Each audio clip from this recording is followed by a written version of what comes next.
Big Basket presents RCB Bold Diaries.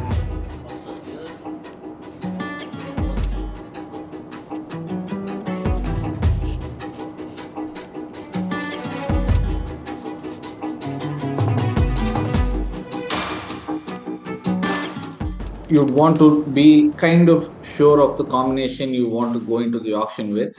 But Jay made the point that us getting into a combination or deciding on a combination might be slightly difficult without knowing what the depth looks like.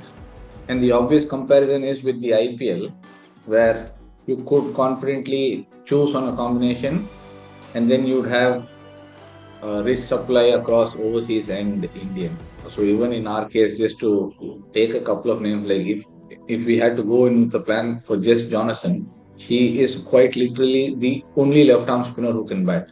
So Jay's recommendation was that we either do the depth earlier or at least together with the combination. We've already had a go in populating names on the depth chart, but we haven't. I would think it will be very useful for us to now rank the players in our order of preference, and how we rank should be based on the stats that we are looking at. What those stats are, obviously their career stats, and how it lines up with how we play and what it takes to win. So we know what it takes to win, what a batter needs to do, what a bowler needs to do. So every time if we just try to see if that player fits into our style of play.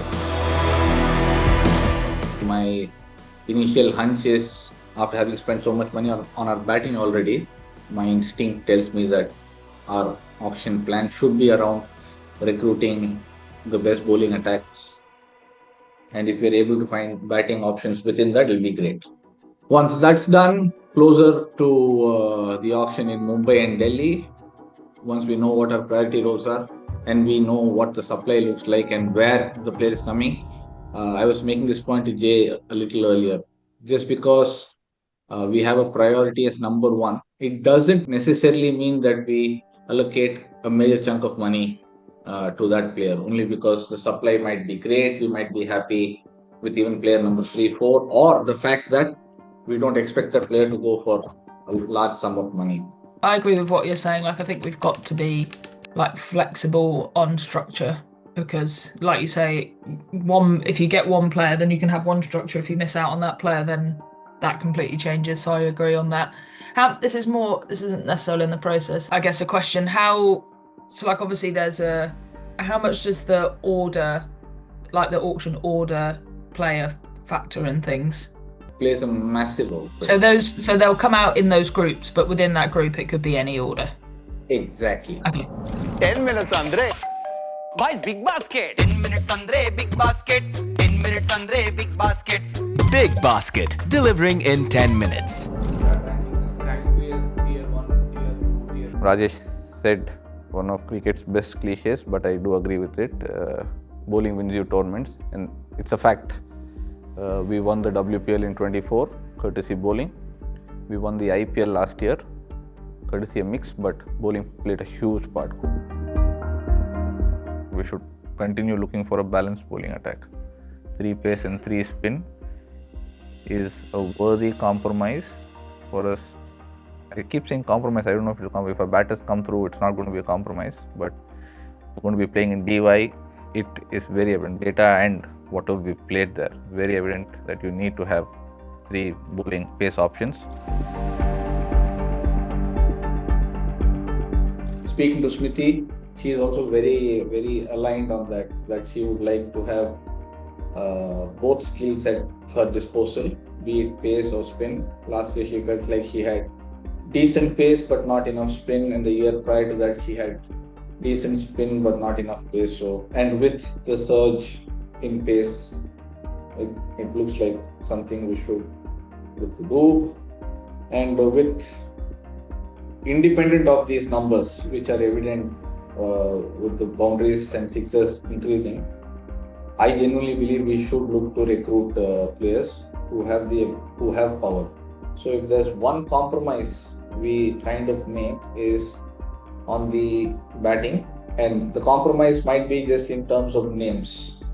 So you obviously prefer having than Indian opener and overseas opener, a stacked middle order with all-rounders in it. But if it is that or pick 16 quality overs, I know what I'm leaning towards. And again, speaking to Smriti, and these are her words, and I am very glad she said it. She said, "You paid us 8 crores, us meaning the 3 batters. I think it's unfair for us to then try to plan on spending a lot more on batting." She's very aligned to our philosophy on spending as much as we can on bowling. Her perception of batting with depth, I think, comes from people like Radha, Sajana, Hema, just to name a few players, which I agree with. Irrespective of what combination we go for me it feels like there are 3-4 important roles which would be consistent across structures. I think we need an Indian seamer and overseas seamer. They'd be pretty high up on mine. I think we should work out structures that accommodate either Jonathan, Eccleston or Smith. Yep. My top 3 are that overseas spin, Indian pace and overseas pace. And overseas spin, I've gone one step further in saying restricted to left arm spin. This is almost what we want to do in the auction and not distract us from other temptations. A temptation might be that we know, and I believe this, like we should come out of the auction with 16 overs of frontline bowling as a minimum. If we get 20 overs, nothing like it. I think that's going to be the aim, to get 20 overs of frontline bowling, but minimum 16 overs with an even balance of pace and spin. That almost feels like the most important thing that we should look to achieve in the auction.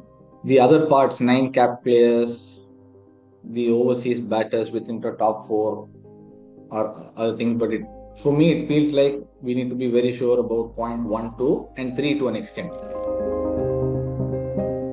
I completely agree with spending as much as possible on the playing 11, because the reality is, and obviously injuries and stuff happen, but if that doesn't happen, again, successful teams don't change their team very much.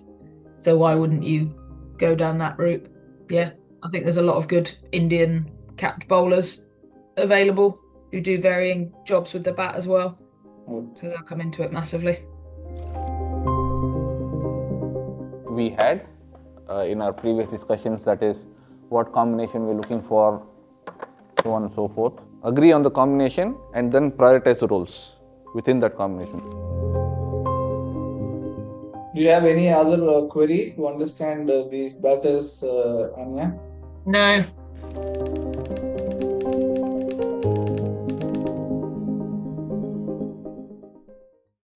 How many pounds are in a lakh?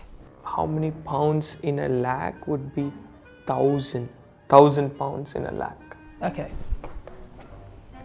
Yes, 1,000 pounds in a lakh. 1,000 pounds in a lakh. 1 lakh.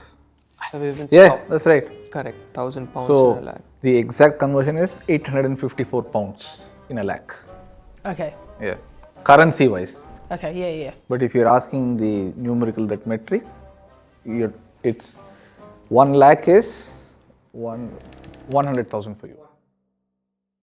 10 minutes andre boys big basket 10 minutes andre big basket 10 minutes andre big basket Big Basket, delivering in 10 minutes.